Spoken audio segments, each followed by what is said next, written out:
Nós vamos ler em João capítulo 8, versículos 32 a 36. É uma conversa que Jesus teve com alguns judeus.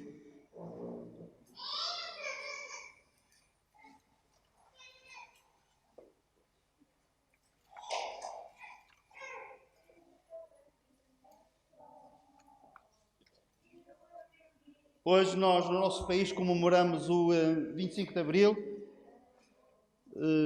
É um dia em que se celebra a liberdade. E a liberdade é uma coisa boa. É um desejo que vem do fundo da alma de cada ser humano. Cada pessoa quer ser livre.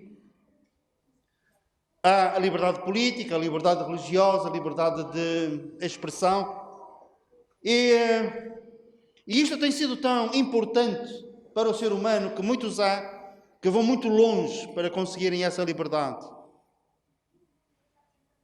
Há uns tempos atrás eu fiquei impressionado com o número de mártires cristãos, não somente que perdem a vida, mas perdem também esta liberdade, devido à sua fé em Cristo, devido ao facto de reivindicarem o direito de falar acerca daquele que amam, do Senhor Jesus. E todas as iniciativas são positivas para acrescentar algo a uma liberdade consciente. Mas hoje eu não vos quero falar acerca disso, propriamente. Eu quero vos falar acerca de uma outra liberdade. Uma liberdade que todos nós necessitamos e que poucos estão conscientes desta necessidade. Jesus não estava em nenhuma manifestação, mas estava com muitas pessoas. Porque depois dele falar, nós lemos que muitos creram nele.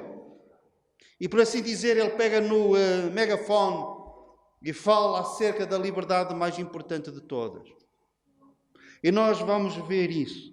É uma conversa que começou relativamente bem, de uma forma tranquila, mas à medida que Jesus ia falando mais alto, às consciências, que ele ia falando cada vez mais a esta necessidade vital de uma liberdade que perdure pela eternidade. Aí as dificuldades aumentaram. E aumentarão sempre que nós quisermos falar acerca desta necessidade e do meio que nós sabemos que existe para sermos verdadeiramente livres. Então, a nossa passagem em João, capítulo 8, versículo 32, e nós lemos assim: Disse, pois, Jesus aos judeus que haviam crido nele: Se vós permanecerdes na minha palavra, sois verdadeiramente meus discípulos, e conhecereis a verdade, e a verdade vos libertará.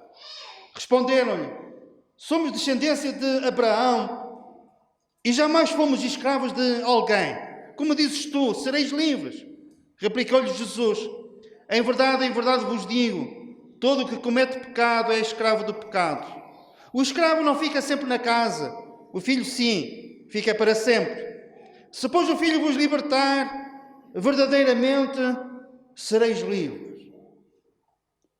Se, pois, o Filho vos libertar, verdadeiramente sereis livres.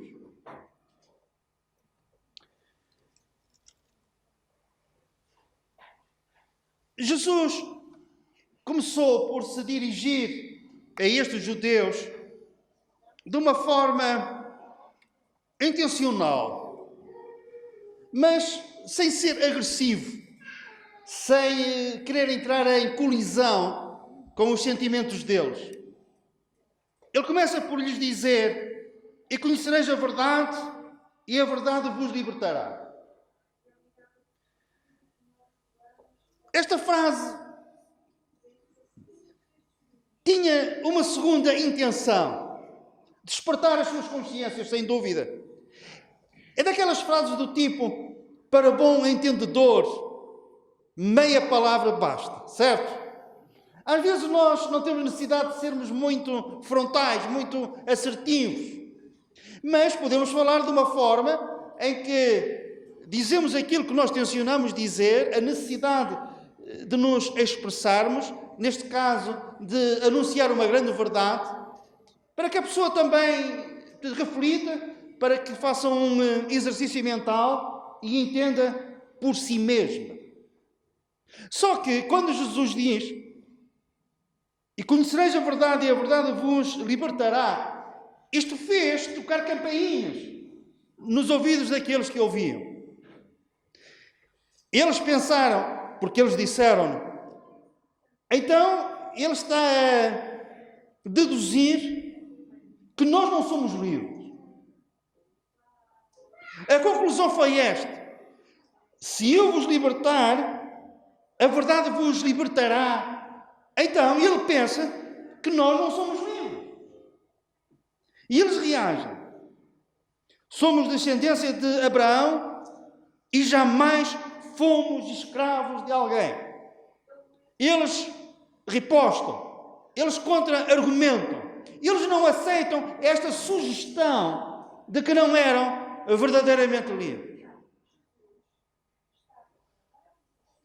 Eles fazem uma afirmação que a sua história e a experiência deles como povo, como nação, provava precisamente o contrário. Houve épocas na sua história em que eles foram escravos, em que eles não eram verdadeiramente livres. Mas eles disseram: jamais fomos escravos. Eu vou só falar em 3 casos que atestam que isto não era verdade. Passado algum tempo deles entrarem na terra prometida, na sua terra, eles foram oprimidos, outra palavra, escravizados por algumas nações. Não vamos falar acerca delas todas. Vou citar apenas um povo que os escravizou durante 8 anos. Eram os medianitas. O que é que eles faziam? Eles, diz a Bíblia, apareciam como gafanhotos. Tantos eles eram. Invadiam o território deste povo. E eles faziam-no numa época muito particular. E eles esperavam que as sementes lançadas à terra nos campos agrícolas, produzissem, crescessem, produzissem, e na altura da colheita, antes de haver colheita, eles então espalhavam-se por toda aquela nação e roubavam tudo. Não somente as colheitas, mas a Bíblia diz que eles levavam o gado, eles levavam os bois, levavam as ovelhas, e Israel ficava numa pobreza extrema. E não somente isto. Eles tinham que se esconder, eles abandonavam as casas, abandonavam os campos, refugiavam-se nos montes, nas covas e nas cavernas. Mas eles afirmam que nunca tinham sido escravos de alguém. Uma outra situação, Nabucodonosor, que a história prova a sua existência, levou os cativos para a Babilónia durante 70 anos. E mais ainda, neste tempo em que eles dizem que jamais foram escravos, o Império Romano, como nós sabemos, dominava este povo. E dominava-os com mão de ferro, pesados impostos sobre eles, e até mesmo nas coisas pequenas, eles eram humilhados todos os dias. Por exemplo, quando Jesus disse: se alguém te obrigar a caminhar 1 milha, caminha 2. Isto porquê? Porque os romanos tinham uma lei. Qualquer soldado romano podia exigir que qualquer judeu que ele apontasse para ele teria que carregar a sua bagagem, as suas coisas, às costas, durante cerca de 1,5 km, um pouco menos. E mesmo eles contrariados a serem oprimidos assim, eles teriam que fazer isto.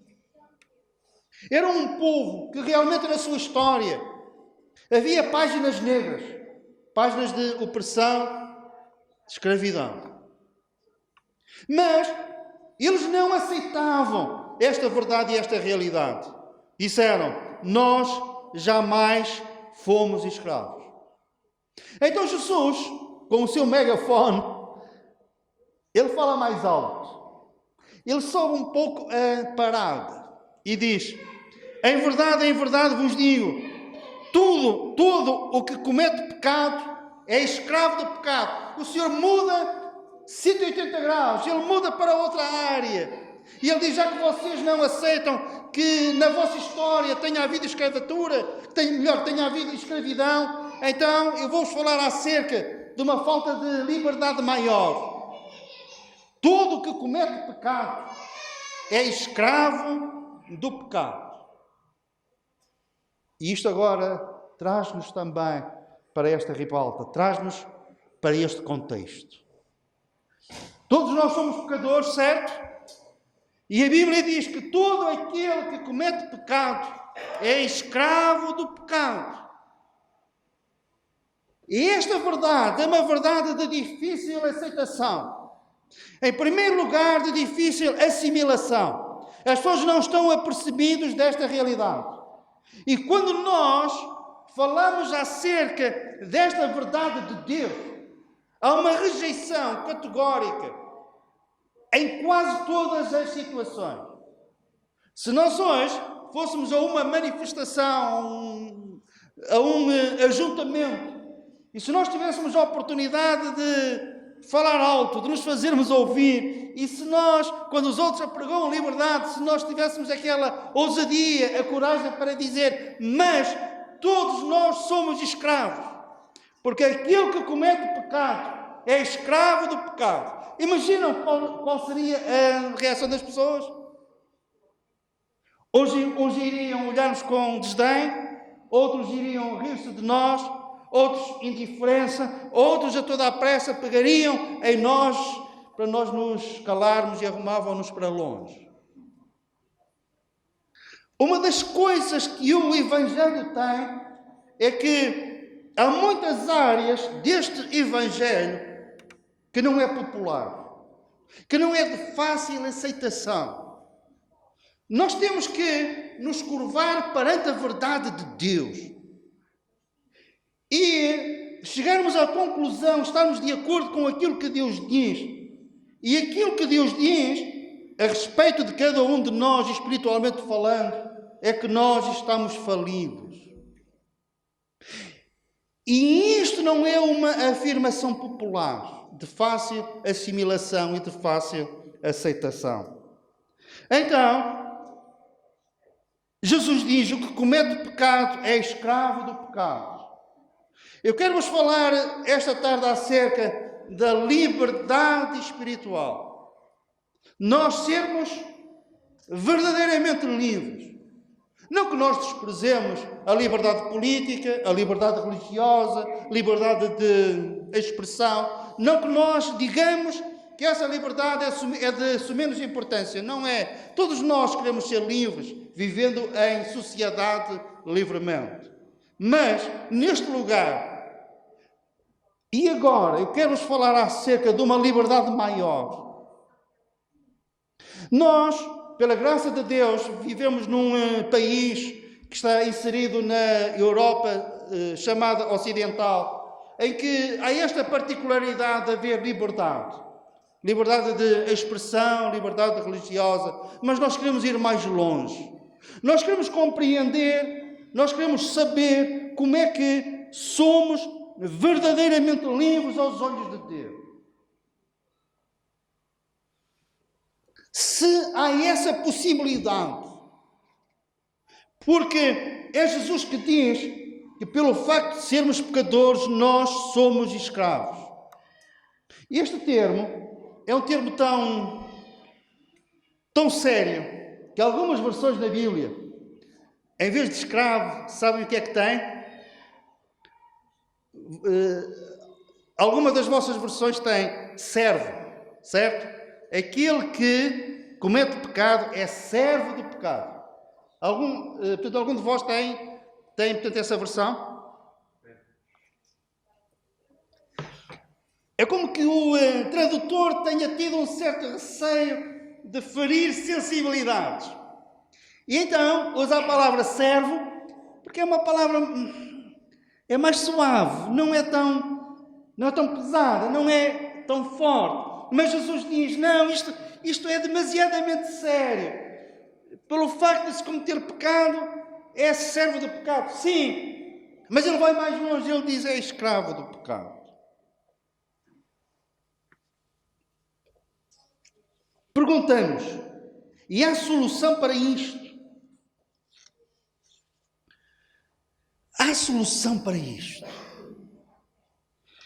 E uma das maravilhas que o Evangelho tem é que, mesmo para os casos em que nós ficamos incapazes, impotentes, sem armas, sem meios,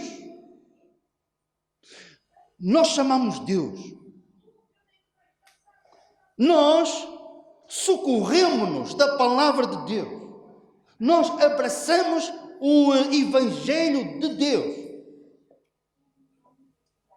E por isso nunca ficamos virados apenas para uma parede intransponível, para uma barreira que nós não conseguimos saltar. A Bíblia diz que nós em Deus faremos proezas. Com Deus podemos saltar muralhas. Isto fala-nos acerca dos meios apontados e supridos pelo Senhor, para que mesmo nas situações mais desesperadas da vida, nomeadamente nesta, em que somos rotulados de escravos do pecado, mas mesmo assim, em Cristo, na palavra e no Evangelho, nós temos solução para ultrapassarmos esta barreira, para saltarmos esta muralha. E isto é verdadeiramente fantástico. E só algo que venha de Deus, que tenha a sua origem no céu, é que torna isto possível.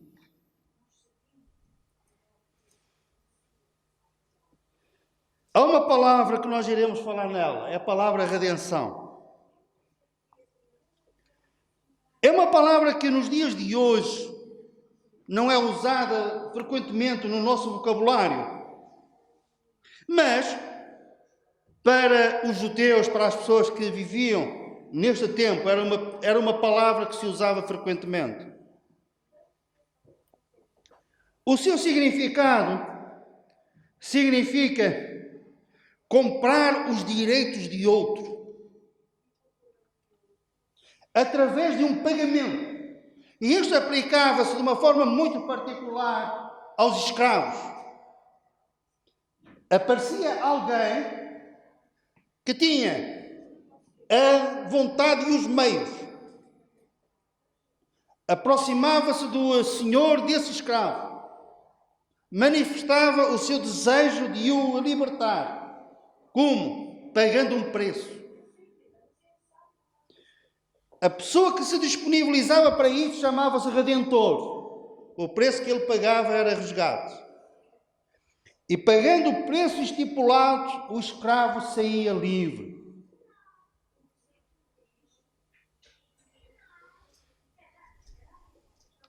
Escravos do pecado. Precisamos de um redentor. Alguém que esteja disposto a pagar o resgate da nossa libertação.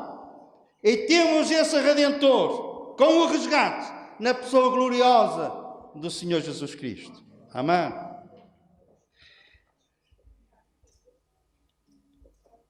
Por isso é que mesmo face a esta situação intransponível, a palavra de Deus no Salmo 40 diz isto: se alguém se disponibilizar, mesmo tendo muitos meios para resgatar uma alma, não vai conseguir, porque por muitos recursos que tenha, os seus recursos se vão esgotar antes. Ninguém consegue resgatar uma alma do pecado, da escravidão do pecado. Porquê? Há um raciocínio muito simples e lógico. Jesus disse: que uma alma vale mais do que as riquezas do mundo inteiro. Mesmo que um homem conseguisse juntar na sua conta bancária todas as riquezas do mundo, todo o ouro, toda a prata, todas as propriedades, todo o dinheiro, tudo era dele. E ele pegava naquilo tudo e prontificava-se para resgatar uma alma. Não chegava. Porquê? Porque uma alma vale mais do que as riquezas do mundo inteiro. Precisamos de um Redentor diferente, especial, com capacidade para resgatar a nossa alma. E em Jesus temos um Redentor, não somente capaz de resgatar a nossa alma, mas a Bíblia diz que Ele disse, e nós acreditamos, eu vim para dar a minha vida em resgate de muitos. E Ele pagou o preço da nossa redenção, da nossa libertação. Nós podemos sair verdadeiramente livres e deixarmos de ser considerados escravos do pecado. Conhecendo a verdade que nos liberta, conhecendo Jesus, que é o nosso libertador, Ele diz que se eu vos libertar, verdadeiramente vai ser mesmo a sério, vós sereis livres. Vós sereis livres. Porquê? Porque eu vou pagar o preço. Eu vou pagar o preço.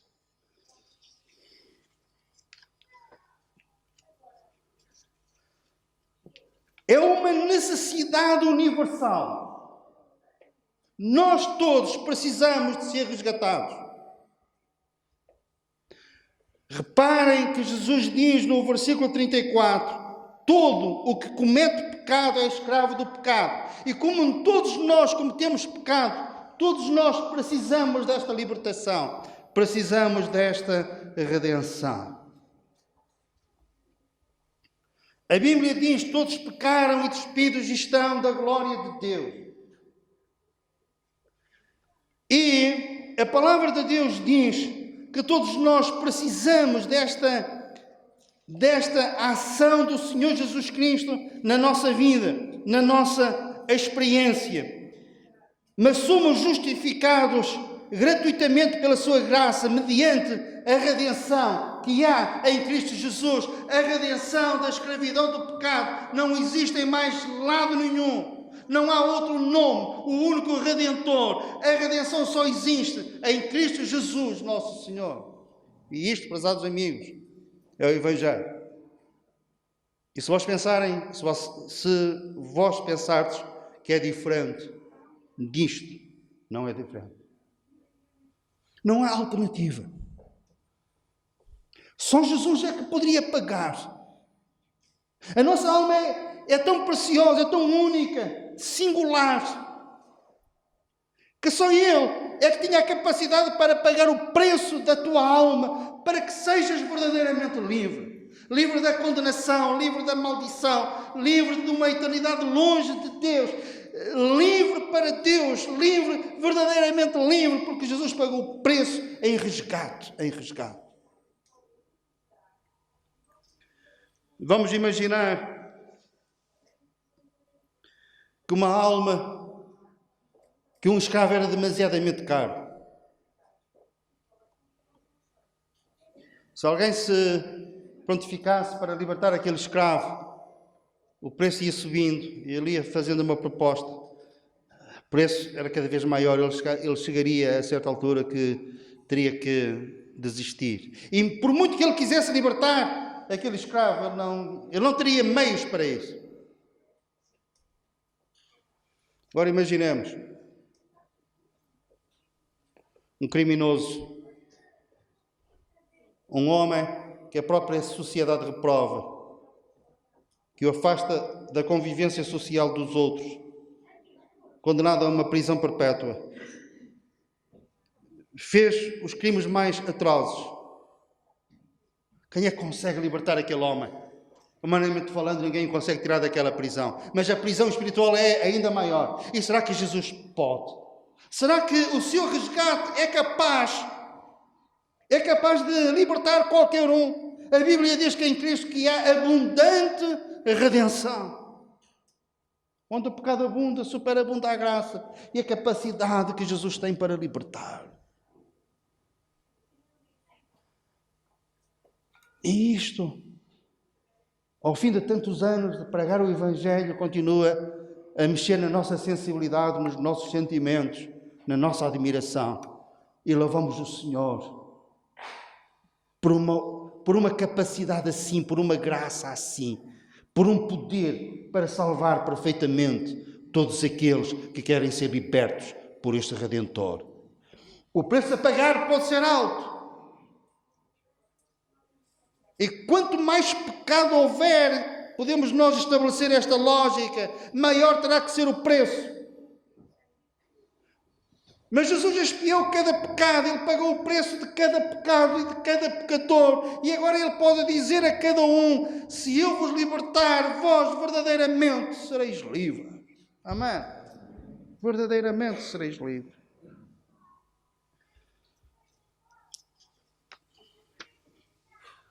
A redenção da nossa alma. O preço qual foi? O apóstolo Pedro diz que não foi com prata ou ouro que nós fomos resgatados, mas com o precioso sangue de Jesus. O preço foi esse. Então, quando Jesus está na cruz, nós temos falado nas várias facetas da obra que Ele realizou ali, mas hoje eu quero que a vossa atenção seja concentrada nisto. Jesus está crucificado a pagar o nosso resgate.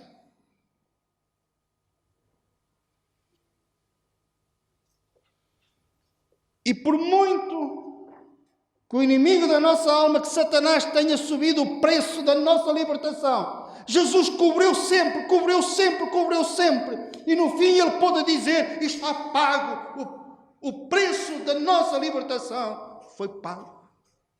Está consumado, está pago. O resgate foi acionado. O sangue do Cordeiro de Deus, como de um Cordeiro imaculado e incontaminado.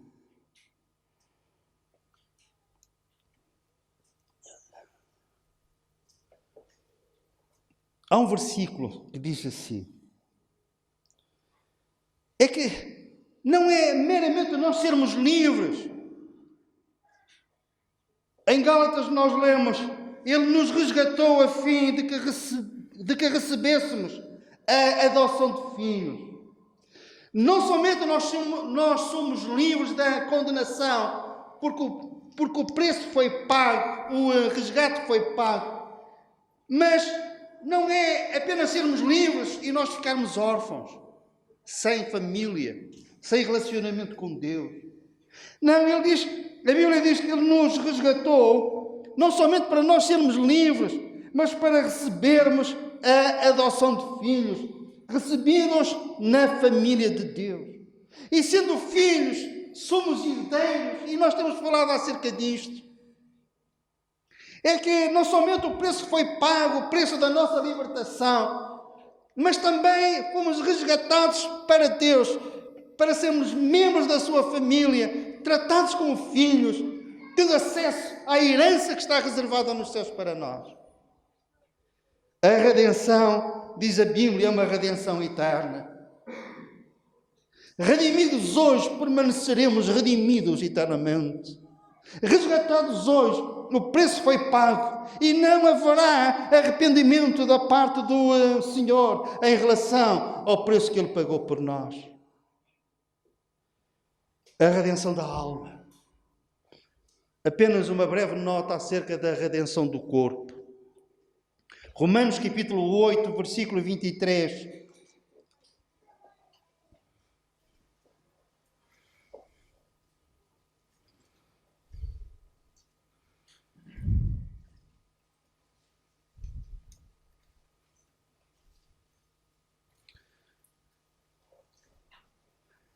Diz assim, acerca do povo de Deus, aguardando a adoção de filhos, a redenção do nosso corpo. Nós falamos acerca da redenção da nossa alma, através do preço, do nosso resgate, que Jesus pagou na cruz do Calvário, certo? Mas a Bíblia também fala acerca da redenção do nosso corpo. O que é isto? À medida que a idade vai avançando, vamos ficando com algumas limitações físicas, o que é natural. Já não nos lembramos de tudo. Esquecemos mais facilmente das coisas. O apóstolo Paulo tem uma frase acerca disto, diz: o homem exterior se vai corrompendo. É a lei da vida. Já não caminhamos com o passo apressado como antes. Já não nos lembramos de receitas que passámos um mês atrás. Para nos lembrarmos daquilo que passámos ontem, já temos dificuldade. Já não conseguimos decorar 300 páginas e começar a falar na primeira frase, e depois, à medida que íamos correndo as páginas, íamos citando tudo, e chegávamos ao fim e sabíamos tudo. Pertence ao passado.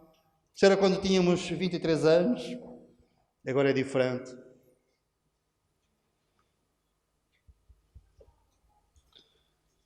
E vem a dor, a fraqueza, a doença, a velhice, limitação. Mas o nosso corpo vai experimentar a redenção do corpo, que é isto.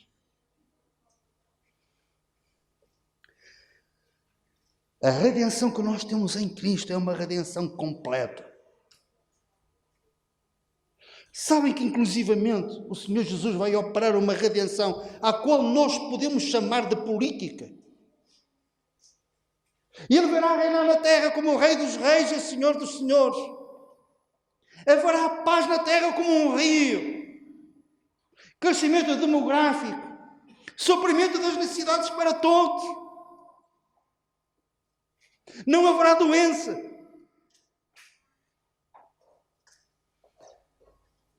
A terra vai experimentar um período áureo quando Jesus reinar na terra durante 1000 anos. Ninguém vai ser mais oprimido, explorado. Haverá igualdade, mas não é pegar nesta situação por baixo. Não é puxar os que estão acima, puxá-los para baixo, não. É os que estão em baixo serão puxados para cima. E todos irão experimentar esta bem-aventurança de sermos governados pelo Senhor dos Senhores e o Rei dos Reis. Amém? E nós estaremos lá. A redenção da alma. E finalmente a redenção do corpo. Quando é que isto vai acontecer? Quando Jesus vier aos ares arrebatar a sua igreja. Nós, os que estivermos vivos. Alguns acamados. Alguns gravemente doentes. Fragilizados. Mas a Bíblia diz, Deus diz, que os nossos corpos serão transformados. A redenção do corpo. E teremos um corpo glorioso à semelhança do corpo do Senhor Jesus após a sua ressurreição. Não mais dor, não mais sofrimento, não mais velhice. É a redenção do corpo. E se nós tivermos partido antes, levados pela morte, iremos ressuscitar nesse dia. E iremos experimentar também a redenção do nosso corpo.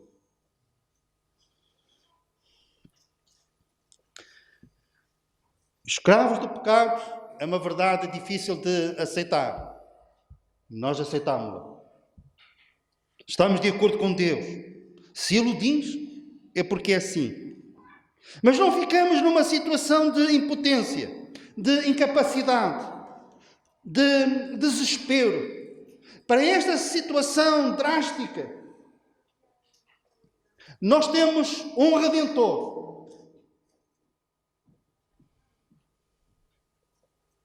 Que levou sobre si a nossa maldição, que pagou o preço para que nós agora sejamos livres.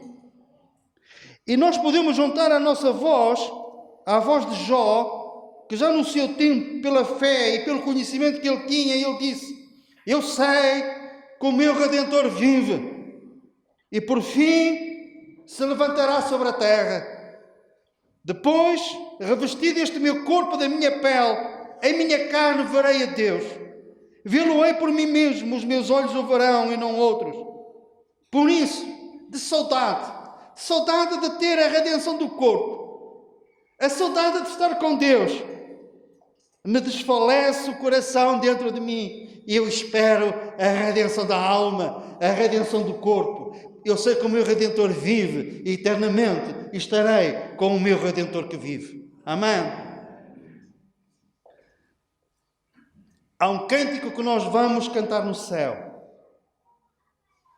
Vamos juntar as nossas vozes às vozes dos 24 anciãos que, prostrados perante o Senhor Jesus, irão cantar um novo cântico.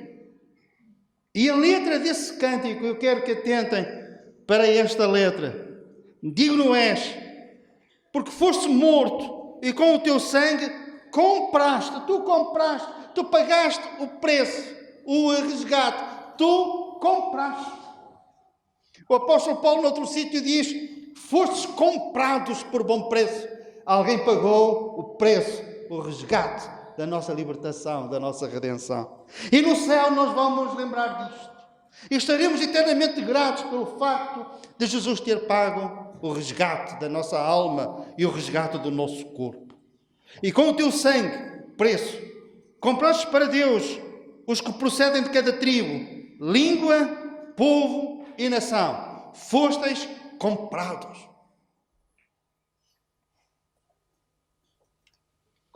As ruas do céu vão ser percorridas e as mansões do céu vão ser habitadas por pessoas que aqui na terra foram escravos do pecado. Mas no céu viverão a liberdade da glória dos filhos de Deus. Porquê? Porque foram libertados. E verdadeiramente livres viveremos na presença do nosso Redentor, com corpos gloriosos semelhantes ao dele, sem mais sermos influenciados pelo poder ou pela presença do pecado. Porquê? Porque seremos verdadeiramente livres. Não haverá mais memória do pecado, quanto mais da escravidão do pecado. Lá na sua presença não entra nada que contamine. E nós não vamos contaminar aquele lugar com qualquer espécie de escravidão. Porque o pecado e os pecados foram lançados no mar do esquecimento de Deus. Mais do que isso, foram aniquilados pelo preço que Jesus pagou, o resgate, o seu precioso sangue. E a Bíblia diz que o pecado por Jesus, o nosso pecado foi aniquilado. Significa reduzido a nada. Não haverá memória. Livres, verdadeiramente livres. E nós sabemos que vamos viver, usufruir dessa liberdade em relação ao pecado, porque o nosso Redentor vive. E com Ele, libertos, iremos viver com uma alma purificada, um corpo redimido, um corpo glorificado, porque o alcance do resgate, do preço que Jesus pagou, perpetuar-se-á por toda a eternidade. E é neste Evangelho, é neste Salvador, é neste Redentor que nós cremos. É este que nós anunciamos, na certeza de que não há outro nome dado entre os homens capaz de pagar tão alto preço, tão alto resgate. Fomos redimidos, experimentamos a redenção da alma. Aqui, mais tarde, experimentaremos a redenção do corpo. O Senhor nos abençoe. Amém.